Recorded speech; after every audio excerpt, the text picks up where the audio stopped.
اعوذ باللہ من الشیطان الرجیم بسم اللہ الرحمن الرحیم۔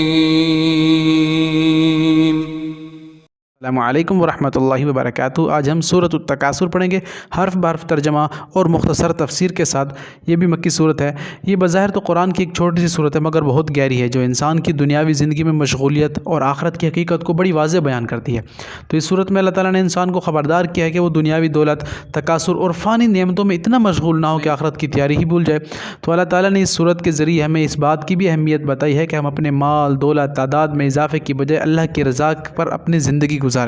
اس کے شان نزول کے بارے میں مستند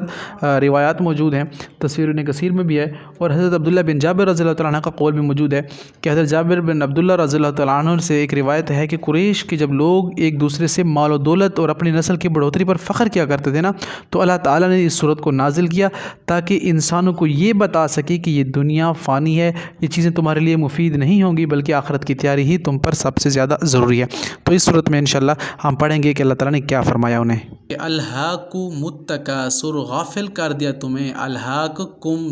تمہیں آ رہا ہے، التکاثر، تکاثر کثرت سے نکلا ہے، ٹھیک ہے، کثرت زیادہ چیز کو کہتے ہیں۔ تو اللہ تعالیٰ نے فرمایا الہاکم التکاثر، غافل کر دیا تمہیں کثرت کی طلب نے، یعنی مال کی کثرت کی طلب نے تمہیں اس قدر غافل کر دیا، تمہیں خیال ہی نہیں رہا اللہ اور اس کے رسول کا، تمہیں جس مقصد کے لیے اس دنیا میں بھیجا گیا تھا تم اس مقصد کو بھول چکے ہو۔ اور یہ آیت ان کے لیے نہیں تھی، آج ہم پر بھی یہ آیت صادق آتی ہے، آج ہم بھی اس آیت کے مصداق ہیں کہ ہم سارے غفلت میں پڑے ہوئے ہیں۔ مال کی کثرت نے ہمیں اس قدر اندھا کر دیا ہے کہ ہم میں خیر اور شر کی تمیز مشکل ہو گئی ہے۔ تو یہ آیت آج ہم پر بھی فٹ آ رہی ہے، اللہ ہم سب کی حفاظت فرمائے۔ الہاکم التکاثر، غافل کر دیا تمہیں کثرت کی طلب نے، حتیٰ یہاں تک کہ زرتم المقابر، حتیٰ یہاں تک کہ ہم اردو میں استعمال کرتے ہیں حتیٰ کہ یہ ہو گیا، اللہ تعالیٰ کہتے ہیں اتنے غافل ہو گئے آپ، کیا کر دیا آپ نے، یہاں تک کہ زرتم، جا پہنچے تم، زرتم جا پہنچنا، زیارت سے لفظ نکلا ہے کسی چیز کو دیکھنا۔ تو اللہ نے کہا یہاں پر حتیٰ زرتم المقابر، قبروں کو، اتنی تم کثرت کی طلب میں پڑ گئے تھے یہاں تک کہ تم نے قبریں جا دیکھی، یہاں کہ تم قبروں کو جا لگے۔ حتیٰ کہ زرتم زیارت سے ہے، تم پہنچے قبروں کو، مقابر قبروں سے لفظ نکلا ہے نا، مقبرہ اردو میں بھی استعمال ہوتا ہے۔ تو حتیٰ زرتم المقابر، یہاں تک کہ تم قبروں کو جا لگے، تم نے قبریں جا دیکھی۔ کلا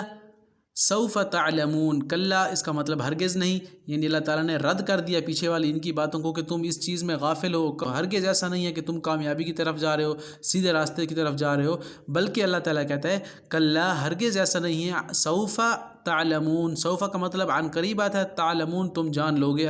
ثم پھر، کلا ہرگز نہیں، سوف تعلمون تم یقیناً جان لوگے تم، کلا لو تعلمون، کلا ہرگز نہیں، لو کا مطلب کاش یا اگر آتا ہے، تعلمون تم جان لیتے، علم الیقین، علم الیقین، علم کہتے ہیں جاننے کو، یقین کہتے ہیں یقین کو، کاش تم جان لیتے اگر تمہیں یقینی علم ہوتا۔ تو اللہ تعالیٰ یہ کہہ رہے ہیں کہ جب آپ علم الیقین سے دیکھ لو گے نا، جب آپ کو یقین آ جائے گا، جب آپ کے سامنے قیامت برپا ہو جائے گی، قبروں میں پہنچ جاؤ گے نا، تو پھر تمہیں پتہ لگے گا کہ کون سچ کہہ رہا تھا۔ لَتَرَوُنَّ الْجَحِيمَ، لَتَرَ لام پھر تاکید کے لیے آیا ہے، ضرور، ترو وہی تھا علم تر کیف والا، کیا آپ نے نہیں دیکھا، ترو رویت ہلال کمیٹی سے میں نے آپ کو بتایا تھا، وہ لفظ آپ اس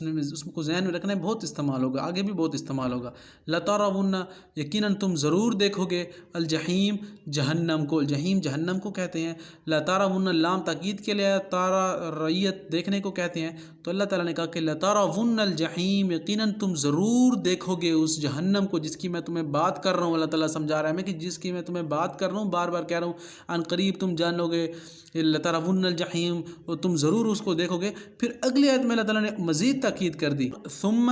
لَتَرَوُنَّهَا، ثم کا مطلب پھر آئے گا، لَتَرَوُنَّهَا، پھر لام تاکید کے لیے، لَتَرَا پھر وہی رویت دیکھنے کو، ہا اس کو، ہا میں نے کہا نا انگلش میں ہی کے طور پر استعمال ہوتا ہے، ہی میں ہم کہتے ہیں نا پچھلے کی بات کر رہے ہوتے ہیں، تو ہا بھی سیم وہی ہے، آپ پیچھے جس کی بات ہو رہی ہے آپ اسے ریلیٹ کریں گے، لَتَرَوُنَّهَا، البتہ تم ضرور دیکھو گے، عین الیقین، آنکھ سے، یقین کی آنکھ سے، جب آپ یقین کی آنکھ سے دیکھو گے تو تب آپ کو پتہ چلے گا ہاں واقعی جو اللہ کہہ رہے تھے وہ سچ ہے۔ اس کا بالکل ویسے مطلب ہے جیسے میں نے آپ کو بتایا کہ کوئی آپ کو کہ بلاسٹ ہوئے تو آپ مان تو لیں گے، لیکن ایک یقین، کیونکہ آپ کے سامنے کیفیت نہیں ہوگی نا تو آپ نہیں مانیں گے اچھی طرح سے، لیکن جب عین یقین سے آپ دیکھ لیں گے نا، ہاں کہ واقعی جہنم ہے، واقعی جنت ہے، ثم لتسألن، پھر اللہ تعالیٰ کہتے ہیں ثم، پھر لتسألن، البتہ تم ضرور پوچھے جاؤ گے، لام پھر تاکید کے لیے ضرور کی میننگ، تسألو سوال سے ہے، لتسألن سوال کا لفظ سے نکلا ہے، تو ثم لتسألن یقیناً تم ضرور پوچھے جاؤ گے، یومئذ، یوم پھر دن کو کہتے ہیں، یوم آزادی اردو میں استعمال ہوتا ہے، یومئذ اس دن جس دن ایسا ہوگا، عن النعیم نعمتوں کے بارے میں، یومئذ کو آپ نے ذہن میں رکھیں، جب بھی آئے گا اس کا مطلب اس دن یا جس دن ایسا ہوگا۔ سب سے بڑی نعمت اللہ نے ہمیں اسلام کی دولت سے نوازا ہے، تو اس نعمت کے بارے میں ہم سے سوال ہوگا، تو ہمیں ابھی اس کی تیاری کرنی چاہیے۔ تو یہ سورۃ التکاثر تھی، میں نے آپ کے سامنے رکھی، اس کی تفسیر کے لیے آپ مستند علماء، محدثین اور